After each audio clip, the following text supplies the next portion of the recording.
Allez, un point à présent sur les autres développements dans cette région du Moyen-Orient, direction Paris, où l'on retrouve notre consultant diplomatique Christian Mallard.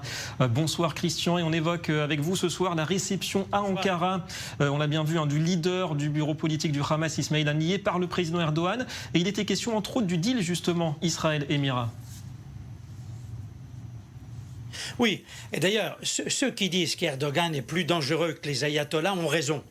C'est un provocateur, belliciste, islamo-fasciste, qui se veut incontournable dans la redistribution des cartes au Moyen-Orient, dans ce qui est en train de se jouer, et sur la résolution des conflits dans la région.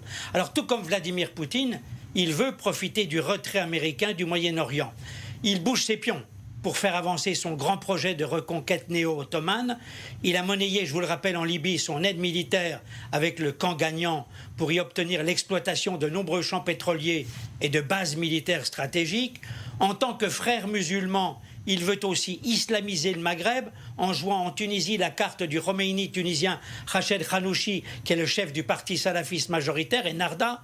Il est membre de l'OTAN, mais joue la carte de Poutine.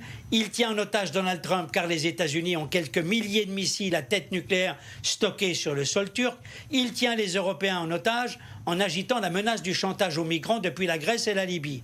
Emmanuel Macron a raison de tirer la sonnette d'alarme et de déclarer, je le cite, « Erdogan mène une politique expansionniste qui mêle nationalisme et islamisme non compatible avec les intérêts européens ». Alors l'Europe, et je dirais même Israël et d'autres parties du Moyen-Orient, ne doivent plus accepter la politique du fait accompli. Il faut être lucide. Erdogan et la Turquie, ce sont les atteintes répétées aux droits de l'homme, la partition de Chypre depuis 1974, la complicité avec l'État islamique, le basculement dans le giron russe et la mainmise sur l'international des frères musulmans. Alors, ça fait beaucoup, et dans ce contexte, bien entendu, Erdogan a critiqué la normalisation des relations entre Israël et puis les Émirats arabes unis, et puis celles qui vont venir, bien entendu. Il a anticipé sur sans doute Bahreïn et le Sultanat d'Oman.